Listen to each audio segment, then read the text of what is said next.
dhulka aan ku nool lahay 71% waxaa fadhiya biyo noocyo kala duwan ayay noqon karaan biyahaas waxaana ugu weyn uguna muhiimsan badaha kala duwan baduhu waa caalam cajiib ah ibni aadamka dadaal walba uu sameeyay ilaa hadda 5% ayay culimadu badaha wax ka ogaadeen 95 kala soo hartay lama yaqaano waxa ku jira gudaha hoose ee badaha magacaygu waa Jaabir Cusmaan JB halkan waa madash arinta Soomaaliyeed ku soo dhawow xikmaso nagu soo bir like dheh page-keena follow soo dheh waxaad kaloo nagala saaxiibi kartaa YouTube-keena soo booqo subscribe dhaho mahadsanid daawadaha sharafta leh waxa hore kaga hadlay daraad hawada sare maantana waxaan ka hadlayaa badaha oo leh macluumaadyo cajiib ah hadaba daawade wax ka baro bad iyo badweyn ku soo dhawow mawduuceena maanta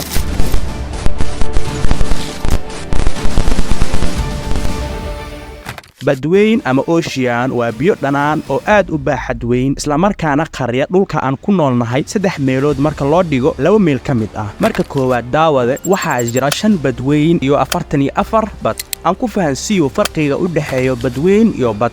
tusaale sida badda cas iyo badweynta Hindiya daawade badu waa masaaxo biyo fadhiyaan dhinacyada ka jiraan dhul angagan moolkeeduna oo ka badnayn 2000 mitir halka badweynta ay tahay dhul aad u baaxad weyn oo biyuhu fadhiyaan daasan malaayiin kiiloomitir haddaan ku bilaabo dhinaca badweynta waxaa jira 5 badweyn oo kala ah badweynta Pacific badweynta Atlantic badweynta Hindiya badweynta Koonfureed iyo badweynta Waqooyi oo ah badweyn inteeda badan baraf ku fadhiyo dhanka kale waxaa jira 44 badood haddii aan ka soo qaato wada ugu muhiimsan badda cas badda dhexe badda madow badda dhimatay badda carabta badda qaswiin badda shiinaha badda aaraal badda iijan badda baltic badda ireland badda marmara iyo badda adriatica badweynta Pacific waa badweynta ugu weyn adduunka magaca Pacific waxa u bixiyay badmaax Boortaqiis ahaa magaciisu ahaa Ferdinand Magellan sanadka markuu ahaa 1521 miilaadi sababta uu bixiyay inay ahayd badweyn degan irarna ku badnayn badweynta Pacific waxa ay qarisaa ku dhawaad 46% oogada biyaha dhulka badweynta Pacific waxa ku yaala gunteeda hoose godka ugu dheer loo yaqaan Mariana godka Mariana dhirirkiisa waxa uu gaaraa 11000 kiiloomitir buurta ugu dheer adduunka Everest waxa ka sii dheer hal meel dhirirka godkan badweynta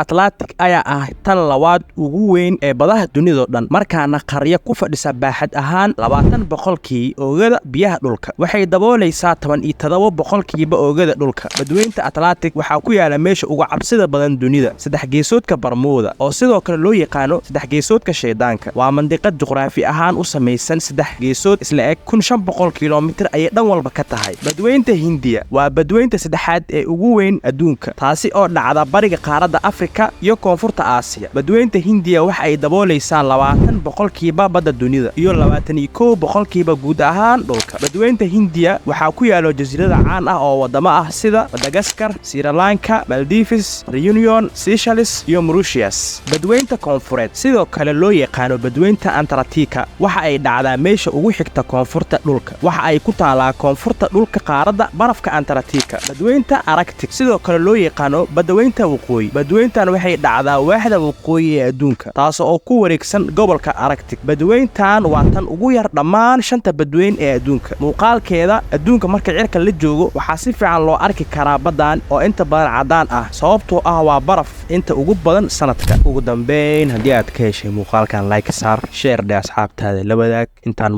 muuqaalkan lacinaha ku kulmi doono waxaan idin kaga tagayaa nabad iyo horumar